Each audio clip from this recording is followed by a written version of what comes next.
Let's keep it real with a proper quality snack. Delicious. Hello and welcome to the Treasured Page. I'm Melanie and this is our quiet crafting space. I'm opening up the journal and I'm finding this folded page here where I have attached this lovely paper, this fibrous paper that has come from the Himalayas, that has come from Nepal and the Himalayan region. And here you can see some binding because inside this folded page is a little mini booklet. I have put some more of that paper on the spine, and so that has strengthened it. And there you go, it's got some pages in here, mini journal if you like, just for some extra writing. And here I have found some postage stamps and some beads, which is of course the prompt for today. And it is to create a dangle. So what I'm going to do here is just dangle some beads off of this central string. I had previously tied it up in a bow, but now I'm thinking it would be a lot more intriguing if I string some of these world beads, beads that I've collected on my travels over the years, and things that I think would be of interest to Marianne North if she were to go on her intrepid adventures across the globe. She would be picking up little trinkets and souvenirs along the way. She'd certainly encounter lots of people, lots of communities that would have beads such as this. So I don't want to overload it or make it any more heavier than it has to be.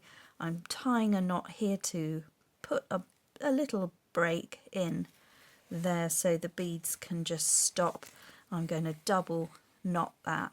And I just thought I'd bring you a very quick way of how to look after your ephemera if you've got postage stamps. This is quite a fun way where you can decorate this up. This will hang out of the journal.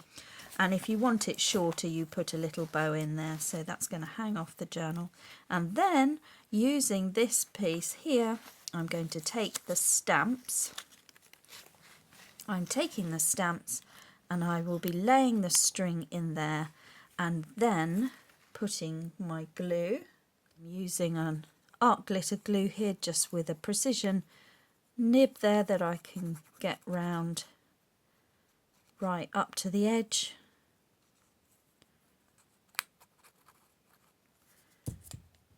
Lay in my string right up to the point where the knot is. So you do need 2 stamps of matching size. Remove anything that may cause a bump in the middle. And you're just gluing them one to another. And there's quite an amount of glue there, but that will add to the strength of it. And then we just secure them down, line them up, and then to catch any glue that's going to squelch out, and just check that you are getting a really good seal all the way around that string inside. Make sure it's nice and lined up while you've got the chance to move that. You have a little bit of time, and there you have your embellishment, your dangle, a way to keep your ephemera, keeping it fun. And then that's one of them, and then we just do the same again. And if you're struggling to keep your string, an excellent piece of advice here from one of the subscribers is to put a blob of glue onto your string, and I've used the silicone glue there which dries instantly, and that has allowed me now to be able to push on my beads, and that seems to thread nicely. So if you're choosing beads with larger holes, this will be nice and straightforward, or you could just put a needle on there and do it that way if you want to bring on slightly smaller beads. It depends how much you want hanging down. But there we go. So I'm just going to add the last one on here and tie a knot. And then doing the same thing, just tying a knot. Leaving myself about an inch. It does depend on the stamp size, so you'll be guided by what you've got there. I've just done a mixture of large and small to show you, and repeat the same process as before. So these are old vintage stamps and they are a bit fragile, so we just need to be careful of that. Make sure you get it the right way up. And lay down the string. And these can be pretty pictures, they can be cutouts, fussy cuts, they could be images from digital kits, this could be anything, but we're using stamps because the prompt said stamps, and it is quite nice if you've got anything like this to be able to use them and put them somewhere, and you know, that is quite fun, isn't it, on the centre of your signature. Whether you want to do that on a multi-signature journal, you could put those there, and then we bring those down, and they can either hang right outside of the journal. Let's have a look at that. They can hang down there, which does make them a bit precarious, and if we want to shorten them, we just tie a little bow with what we've got here, and that will of course put them into position, and they can be then adjusted down where you actually want them. Just want them down just to clear the page, so the page shuts and then they're just able to tuck in and be part of the fun there. And then there we go, so that's how that looks. And then when this bit gets open, we've got some interesting fun dangles, just some fun things to play with and to look at and to spark off some interest, like where did she travel to, did she go to Holland, did she go to the Netherlands, and on the other side this one, Sierra Leone, and what did she discover when she was there painting. And of course I'm talking about Marianne North. This is the study that I'm doing at the moment and the inspiration within this journal. So if you'd like to find out a little bit more about that, I'm going to carry on now putting in all the other ephemera and start telling you the next instalment of Marianne North's life from the early years onwards. So otherwise, that was the prompt for Ephemera. I'm now going to be putting in my other ephemera that I've made into this journal and talking more about Marianne North and her life. And if that doesn't interest you, then you have seen the ephemera idea for today. Okay, so now I'm going back to the beginning of the journal, removing my lovely bee, and I'm going to put in this belly band that we made. I'm going to put it here, and I'm going to add this drop sheet inked paper, and I'm going to add that there. And that's the start of the story. That represents her early life, her musical career, and her love for nature and watercolours. So that is going to live there. Okay, so we've had a look at where Marianne grew up. That was in Hastings with her parents. She also, though, had very well-to-do, very well-connected grandparents. And I said that I thought that her grandparents on her mother's side were from Herefordshire, but that's not true.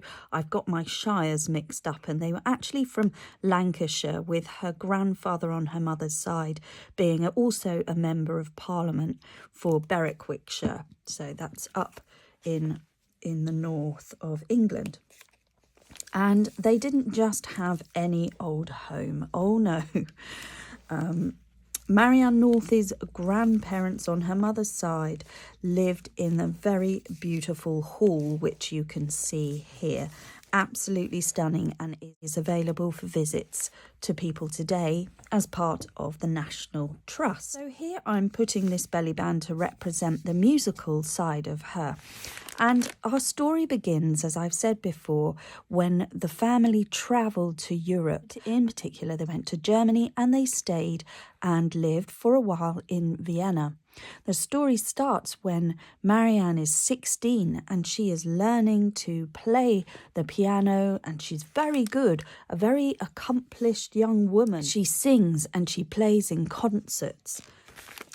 So this was all in 1848. Now, Marianne North was born in 1830 in Hastings. She was born at home, in the family home.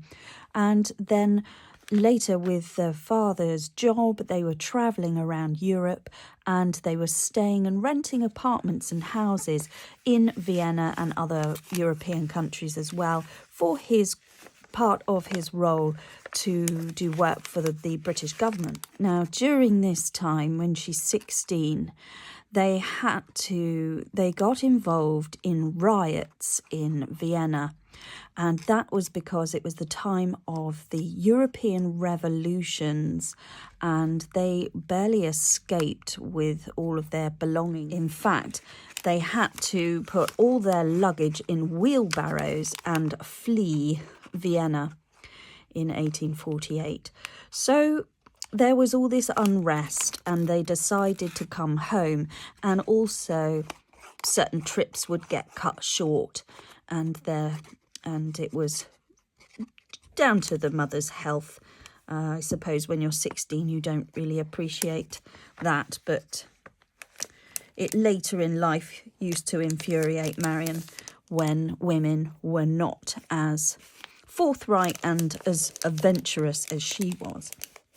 However, when faced with adversity, Marianne turns to her creative side, and this occasion is no exception. She then really throws herself into this musical endeavours and adopts this sort of mania where she has to be practicing for hours and hours a day, much to the dismay of her mother. And she does very well, and they encourage it as best they can, and she has lots of tuition on the subject. But we left the story last time where sadly the mother has passed away, and Marianne North is left with the prospect of looking after her father, because that is what she promised her mother she would do. And actually life started to become a little easier for Marianne. The older brother, was older now, so he had left home and moved away. And it was just her and her sister Catherine. And they accompanied their father to London, where they rented accommodation in London. They would head back to the family home in Hastings when there was the summer period or holiday time. They would take their summers there, and also they would visit the family home on the father's side, which was Marianne North's grandparents. Grandparents, Mr. and Mrs. North, would also welcome them to their house, which was the home of Roger North. Now, Roger North was Marianne's grandfather, and he was well known. He was a historian, a musician, and he was a lawyer. So these were learned, clever people, and they had wealth, and they had, more importantly, connections. And so Marianne was never short of people to entertain her, as I've mentioned before. But coming to this page, now this page represents the artistic side, which she then finds when her mother dies. She decides to move away from her music, and she picks up the paintbrush, and this is where she discovers that she loves to paint, and she's painting in watercolour, and that satisfies her enough because she likes to paint in their family home in Hastings, and also when they go and stay with their grandparents in Norfolk, the beautiful gardens and grounds there. She will paint that and use her watercolours, and she is an accomplished artist, so that's okay. But she is growing up in a man's world without a mother and being in her 20s. So the cards represent a side of London where she would not be permitted, being a woman. She would not be able to go to the London clubs where her father would attend.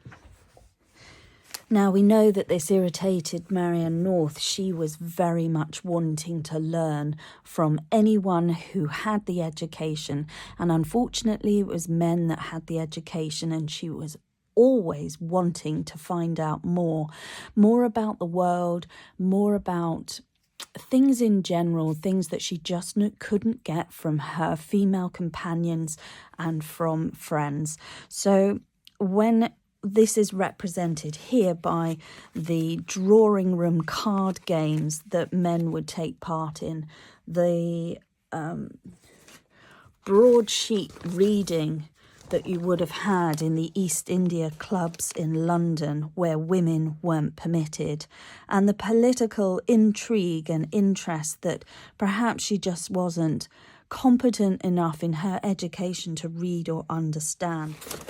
To work out the financial matters that she would see. She would understand her father reading in smoky rooms, and as they sat reading these massive newspapers. And when you can see, this is a genuine one from the time when Marianne was alive in 1840, you can see that the size of the font on this original newspaper from London is tiny. And how long would it take someone to sit and read this? Well, they did, and they would do so at a gentleman's club in London, where they would entertain themselves with card games, which is why I've brought that in there. So the newspaper reading, cigar smoking, and entertainment that was only available to men. They discuss business and the economy, world affairs and financial matters. They were all hidden. They were private. They were not women's business. And for that, Marianne was very disapproving. She set out to prove things to herself and to her fellow females that she could do what she wanted. But that dream came true much later in life. For now, she had to be content with helping and supporting her father, and actually that's what she liked to do more than anything else. She wanted to be with her father, and actually she was, because they travelled all around the world to many locations as part of the business and part of what her father needed to do. Marianne was at his side, and she learnt this man's world. She learnt how to be and how to interact with people, and her father was a very charismatic person, someone who was able to hold his own and to be very engaging and to get what he needed. That was his job, and he introduced Marianne to a lot of people, influential people that Marianne really liked. She was able to speak to some really very interesting people who were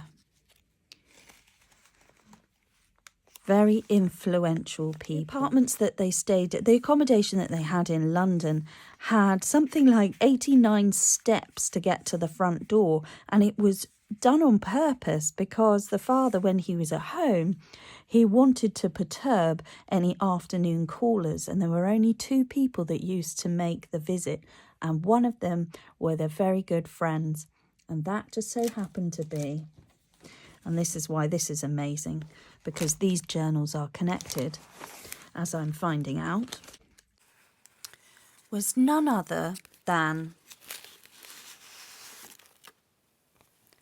Charles Darwin.